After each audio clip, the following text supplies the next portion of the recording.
और दूसरी वजह ये थी कि भाई जो भी आप 5 साल जब खासदार थे, तो जहाँ तक एक आम लोगों की ये तकलीफ़ है कि अगर किसी का कोई काम होता है तो लोग खासदार साहब को मिलने जाते थे। अब ये चीज़ें तो हमने नहीं बोलना चाहिए, लेकिन खासदार साहब ने एनालिसिस करके रहना चाहिए था। अभी बहुत सारे लोगों का ये बोलना है कि खासदार साहब को मिलने जब भी जाते तो उनके ऑफिस के कार्यकर्ता या उनके ऑफिस के जो लोग हैं, अब उसको एक अच्छी भाषा में क्या बोलेंगे, उनके जो ऑफिस का स्टाफ है, बाकी तो ऐसी भाषा नहीं यूज़ करना चाहिए, कि वो लोग उनसे 10 सवाल वहीं कर लेते थे और वो काम होगा क्या नहीं होगा उसका रिजल्ट वहीं दे देते थे उनको ऑन द स्पॉट।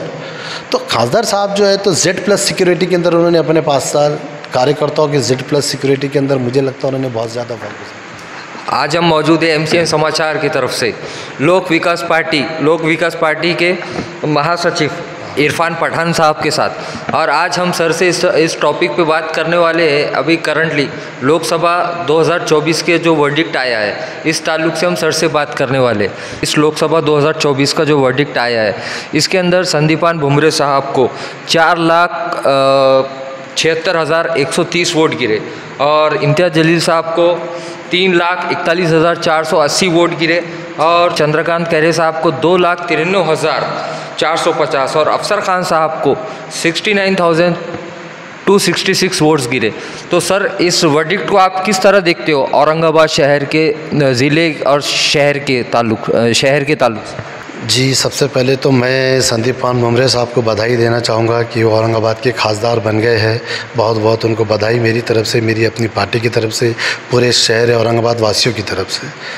तो जी, सबसे पहले हम लोग अगर इस रिज़ल्ट की बात करते हैं औरंगाबाद के इलेक्शन की, तो जहाँ तक कि देखिए 10 साल पहले इम्तियाज़ जलील साहब को जब बैरिस्टर असदुद्दीन अवैधी साहब ने अपनी पार्टी का टिकट डिक्लेयर किए थे, तब इम्तियाज़ जलील साहब का ना तो कोई नाम था ना कोई काम था। ना इम्तियाज़ जलील साहब किसी पार्टी से थे, ना पॉलिटिकल से थे, ना सोशल एक्टिविटी से थे। तो ये उनमें एक काबिलियत थी, एक पढ़े लिखे आदमी होने की वजह से, एक टैलेंट होने की वजह से कहीं ना कहीं उनको जो है तो इसका बेनिफिट मिला कि उन्होंने जो है तो 5 साल अपने आमदार के निकाले। उसके अंदर बहुत ही अच्छे तरीके से उन्होंने अपनी कारगुजार जो भी उनका 5 साल का वक्त गुजरा, काम में अच्छा खासा गुजरा। उसके बाद खासदार के इलेक्शन उन्होंने लड़े और उसके बाद खासदार के इलेक्शन में जब वो चुनकर आए तो आने जो 5 साल उन्होंने काम किए, तो मैं ये समझता हूँ कि भाई औरंगाबाद को एक पढ़े लिखे खासदार की ज़रूरत थी, जो उस वक्त लोगों ने, सभी समाज के लोगों ने, हिंदू मुस्लिम दलित भाइयों ने, सभी ने लेकर जो है तो इम्तियाज़ जलील साहब को जो है तो अपने मतों से, अपने वोटों से जो चुनकर लेके आया था। तो कहीं ना कहीं इम्तियाज़ जलील साहब का एक 5 साल में काम अच्छा रहा। ऐसा नहीं है कि काम नहीं रहा, क्योंकि औरंगाबाद के अंदर एक पढ़ा लिखे खासदार साहब की सीट एक 20 साल के बाद चुन के आई थी, क्योंकि चंद्रकांत खैरे साहब जो है तो औरंगाबाद के अंदर 4 बार चुन के आए, जहाँ तक मुझे लगता है। एक सवाल ये भी आता है कि चंद्रकांत खैरे साहब 4 बार खासदार रहे और इंडिया गठबंधन की भी काफ़ी मेहनत रही और इंडिया गठबंधन के साथ काफ़ी लोग जुड़े रहे औरंगाबाद शहर के अंदर, ग्रामीण के अंदर। इसके बावजूद चंद्रकांत खैरे साहब की हार की क्या वजूहत रही? देखिए, सबसे पहले तो चंद्रकांत खैरे साहब जो है तो औरंगाबाद शहर में 4 बार खासदार चुन के आए और 20 साल लगभग उन्होंने जो है तो शिवसेना पार्टी के साथ में जो है तो खासदार सीट के ऊपर बैठे रहे। लेकिन पूरे 20 साल में अगर आप उनके काम की लिस्ट निकालेंगे तो कहीं ना कहीं जो आज 20 साल के अंदर हमारा शहर जिस डेवलपमेंट के मुकाम पे होना चाहिए था वो नहीं था। तो जिसकी वजह से उनके अपने समाज के लोग, उनकी अपनी बिरादरी के लोग, पूरे औरंगाबाद शहर के लोग उनसे नाराज़ थे।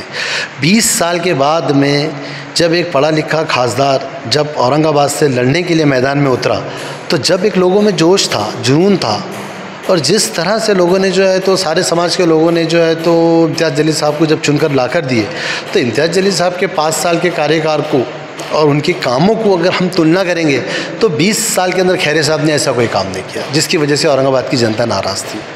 सर, एक सवाल ये भी आता है कि अमूमन देखने में आता है कि हर बार पढ़े लिखे खासदार औरंगाबाद शहर को नहीं मिले, लेकिन ऐसा हुआ है कि 2019 के अंदर औरंगाबाद शहर को एक पढ़े लिखे खासदार मिले जिनका नाम इम्तियाज़ जलील साहब, जिन्होंने पढ़े लिखे होने के बाद बावजूद वो एक पत्रकार भी थे खासदार बनने से पहले, और उन्होंने पार्लियामेंट में भी काफ़ी अच्छी आवाज़ें उठाई काफ़ी अच्छे अच्छे टॉपिक्स के ऊपर, मुद्दों के ऊपर बहस भी की पार्लियामेंट के अंदर। लेकिन इसके बावजूद कहा, और दूसरी बात ये भी देखने में आई कि खट्टर साहब ने, इम्तियाज़ जलील साहब ने दूसरे समाजों को भी साथ में लेके चला, जैसा कि हिंदू समाज, दलित समाज, मुस्लिम समाज, सबको लेके चला। लेकिन इसके बावजूद भी इस हार का सामना इम्तियाज़ जलील साहब को क्या वजूहत से करना पड़ा?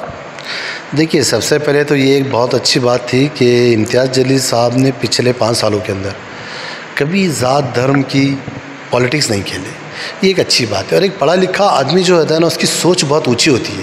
वो हमेशा डेवलपमेंट के बारे में सोच कर काम करेगा, सबको, समाज को, सबके साथ सबका विकास की बात करेगा, सबको लेकर चलने की बात करेगा। जिनके पास काम करने का कोई नॉलेज ही नहीं होता है या फिर कोई मुद्दा नहीं होता है, तो फिर वो आ जाकर जो है तो समाज के ऊपर आ जाते हैं, जात पात की धर्म पर आ जाते हैं, हिंदू मुस्लिम पर आ जाते हैं, सिख ईसाई पर आ जाते हैं। तो ये सारी चीज़ें इम्तियाज़ जलील साहब ने नहीं की। ये एक अच्छी बात थी। अब सवाल ये आता है कि इम्तियाज़ जलील साहब हारे क्यों? सबसे बड़ा मुद्दा तो यही है। और लोगों में भी आज एक जो शहर में गम का माहौल छाया हुआ है कि बहुत सारे लोगों ने बेलौस मेहनत की, बहुत सारे लोगों ने जो है तो उनका साथ दिया। उसके बाद इम्तियाज़ जलील साहब हारे क्यों, इसका एनालिसिस उन्होंने आम पब्लिक से ज़्यादा उस पर एनालिसिस करना चाहिए। जहाँ तक मुझे समझता है, जहाँ तक मैं देख रहा हूँ कि इम्तियाज़ जलील साहब लास्ट टाइम जब चुनकर आए थे तो वंचित के साथ में जो है तो साठगांठ थी, गठबंधन था। इस बार जो है तो युति नहीं थी। तो कहीं ना कहीं एक वो भी एक रीज़न है। और दूसरी एक चीज़ ये हो गई कि इस बार इंडिया गठबंधन के साथ में जो पूरा महाराष्ट्र गया, जो पूरा इंडिया गठबंधन के साथ में गया, तो उसमें कहीं ना कहीं जो है तो ये देखने में आया कि कुछ लोगों के अंदर ये एक भावनाएं थी, ये एक मैसेज था कि भाई संविधान बचाओ की जो बात आ रही थी बार बार, आपकी बार 400 पार। तो ये लोगों में जो थोड़ा सा मिसअंडरस्टैंडिंग थी, या लोग जो है तो उसके डर में थे या खौफ में थे, या लोगों के अंदर एक वो चीज़ें जो पैदा हो गई थी कि संविधान बचाओ। तो कहीं ना कहीं जो कुछ दलित है, जो कुछ दलित समाज के जो लोग हैं, हमारे अपने भाई हैं, तो वो लोग जो है तो संविधान बचाओ के साथ ये सोचकर जो इंडिया गठबंधन के साथ में चले गए। लगभग अगर आप देखा जाएंगे तो 45 से 50 हज़ार वोट चंद्रकांत खैरे साहब को दलितों की गिरे। उसके बाद में कुछ वंचित के साथ में चले गए भाई। कुछ लोगों ने अपनी क़यादत के लिए वोटिंग कर दिए, और कुछ लोग थे जो एक पढ़े लिखे खासदार की ख्वाहिश रखते थे, जो समझते थे काम को, इम्तियाज़ जलील साहब को समझते थे। कुछ लोग उनके साथ गए। ऐसा नहीं है कि नहीं गए, कि दलित समाज के भी वोट इम्तियाज़ जलील साहब को गिरे, ऐसा नहीं है कि नहीं गिरे। अब संदीप पान भुमरे साहब को अगर हम लोग देखते हैं कि उनकी सीट 1,34,000 वोटों से अगर चुन के आई है, तो उसका सबसे बड़ा रीज़न ये रहा कि संदीप पान भुमरे साहब जो है तो पिछले 5 साल से जो है तो आमदार है पैठन कॉन्स्टिट्यूशन के। और संदीप पान भुमरे साहब का जो है तो हर समाज के साथ उठना बैठना है, हिंदुओं के साथ, मुसलमानों के साथ। तो कहीं इन 25 सालों में, 20-25 सालों के अंदर जो है तो संदीप पान भुमरे साहब ने हिंदू मुस्लिम की राजनीति का कार्ड नहीं खेला। आज उनके पास में अगर कोई छोटे से छोटा आदमी भी अगर जाता है तो वो उसकी बात सुनते हैं, समझते हैं, भले उसका काम हो या ना हो, लेकिन उसको एक रिस्पेक्ट देकर उसकी बात को सुनते और समझते। ये भी एक उनके साथ में जो है तो एक बहुत बड़ी, उनके साथ में जो है तो मुस्लिम समाज का आज 40 से 45 हज़ार वोट आज संदीप पान भुमरे साहब को मिला है, मुस्लिम समाज का वोट। और 40-45 हज़ार जो है तो दलितों के वोट भी उनको मिले हैं, अब वो जो भी वजूहत से मिले। और एक सबसे बड़ी बात यह है कि जब मराठा आंदोलन चल रहा था, जरांगे पाटिल साहब ने जिस तरह से एक महाराष्ट्र के अंदर मराठा आंदोलन को लेकर जो चला है, उसके अंदर जो है तो बीजेपी हो गई, उसके बाद में जो है तो बीजेपी के गठबंधन के जो लोग हो गए, शिंदे गुट हो गया, तो ये सारे लोगों को मराठा आंदोलन में बहुत सारी तकलीफ़ें हुई है। लेकिन इसके बावजूद संदीप पान भुमरे साहब ने अपनी पार्टी को बाजू रखते हुए कहीं ना कहीं मराठों की बात की है, मराठों के साथ जो है तो उन्होंने खड़े हुए। तो इसका जो बेनिफिट है मराठों का, तो मराठों का बेनिफिट संदीप पान भुमरे साहब को बेशक औरंगाबाद में मिला, बाकी ऑल ओवर महाराष्ट्र के अंदर जो है तो मराठा आंदोलन का जो है तो बेनिफिट जो है तो यूटी को मिला, इंडिया आघाड़ी को मिला इसका। लेकिन औरंगाबाद के अंदर संदीप पान भुमरे साहब को मिला। और मैं यही चाहूँगा कि भाई, जहाँ तक मैं संदीप पान भुमरे साहब को देखता हूँ नज़दीक से, एक्चुअली मेरा पाचौड़ से भी मेरा संदीप पान भुमरे साहब के नज़दीक के लोगों से और बहुत सारी चीज़ों के साथ मेरा ताल्लुक़ भी है, तो जहाँ से मैं ये देखता हूँ कि संदीप पान भुमरे साहब तो हिंदू मुस्लिम का कार्ड तो नहीं खेलेंगे। रही बात डेवलपमेंट की, तो संदीप पान भुमरे साहब से तो बस मैं ये एक विनती करूँगा कि भाई हमारे शहर में आप बहुत सारे काम पेंडिंग है, आज बहुत सारे पेंडिंग है, आप उसको एनालिसिस करो और बस सिर्फ जो है तो इसको विकास की तरफ लेकर जाओ। इम्तियाज़ जलील साहब की हार की वजूहत क्या रही, इसकी डिटेल आपने नहीं बताई कि किस वजह से साहब को हार का सामना करना पड़ा। देखिए, सबसे पहले तो इम्तियाज़ जलील साहब को हार का सामना करने की वजूहत ये है कि जो युति थी, वंचित बहुजन अघाड़ी के साथ में जो युति थी, वो युति रखना चाहिए था, जहाँ तक मैं समझता हूँ। क्योंकि आज की डेट में अकेले आप मुसलमानों के वोट पर या अकेले आप जो है तो दलित समाज के वोट पर चुन कर नहीं आएंगे। आपको अगर यहाँ से चुन के आना है तो दलित और मुस्लिम दोनों का साथ चाहिए। जब तक आप अगर युति में रहेंगे, दलितों का और मुसलमानों का साथ आपके साथ में रहेगा, तो यकीनन आपकी सीट हमेशा आती रहेगी। ये एक सबसे बड़ी वजह थी। और दूसरी वजह ये थी कि भाई जो भी आप 5 साल जब खासदार थे, तो जहाँ तक एक आम लोगों की ये तकलीफ़ है कि अगर किसी का कोई काम होता है तो लोग खासदार साहब को मिलने जाते थे। अब ये चीज़ें तो हमने नहीं बोलना चाहिए, लेकिन खासदार साहब ने एनालिसिस करना चाहिए इस बात को कि एक आम आदमी जब कोई खासदार साहब के पास काम लेकर जाता था, ठीक है, अगर उसका काम खासदार साहब से होता था तो उन्हें करना चाहिए था, और नहीं होता था तो एटलीस्ट उन्होंने जो है तो उसको इस अंदाज़ के अंदर समझाना चाहिए था कि वो जो है तो कहीं ना कहीं जो है तो आप अच्छे हैं या आप बहुत अच्छे खासदार हैं या आपसे उसको उम्मीद मिलनी चाहिए थी, या उसको आपने इस तरह से समझा कर भिजाना चाहिए था। अगर उसका काम नहीं भी होता तो उसके दिल में जो है तो आपके लिए एक मोहब्बत और इखलास बाकी रहना चाहिए था।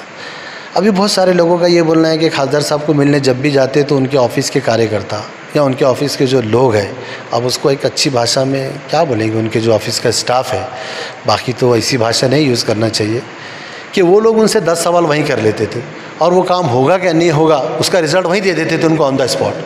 तो खासदार साहब जो है तो Z+ सिक्योरिटी के अंदर उन्होंने अपने 5 साल कार्यकर्ताओं के Z+ सिक्योरिटी के अंदर मुझे लगता है उन्होंने बहुत ज़्यादा वक्त गुजार दिया, क्योंकि बहुत सारे लोगों की यही तकलीफ़ है। आज आम आदमी को आप पूछो तो वो यही कहते हैं कि यार खासदार साहब के पास कुछ काम से गए तो मिलते नहीं साहब, ये तो खासदार साहब के पास के जो लोग हैं वो खासदार साहब को मिलने ही नहीं देते थे।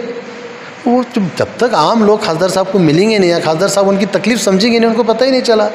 खासदार साहब को लगा कि जो चल रहा अच्छा चल रहा, जो चल रहा अच्छा चल रहा, जो हो रहा अच्छा हो रहा। कहीं ना कहीं उनकी गलत फहमी थी। आम लोगों से आप जाकर, आज आप खासदार नहीं हैं, आज आप माइक लेकर आम लोगों से पूछो तो आपको लोग बताएंगे कि साहब मैं ये काम से आपके ऑफिस में आया था, 10 बार आपके लोगों ने मुझे वापस भिजा दिए। तो कहीं ना कहीं इम्तियाज़ जलील साहब ने जो अपने आजू बाजू के जो लोग थे, अपने जो स्टाफ के लोग थे, जो अपने कार्यकर्ता थे, जो अपने नेता थे, लीडर थे, तो उनमें एक ऐसी क्वालिटी पैदा करना चाहिए था कि लोग जो है ना तो 10 साल के बाद भी आपको ना भूले, 25 साल के बाद भी आपको ना भूले। इरफान साहब, आपके बोलने का मतलब ये है कि खासदार साहब ने पब्लिक रिलेशंस बना के रखने चाहिए थे 5 साल के। बिल्कुल बिल्कुल 100% खासदार साहब ने जो है तो 100% रिलेशन बना के रखना चाहिए था। आम आदमी के बीच में आकर उसकी बात सुनना चाहिए था।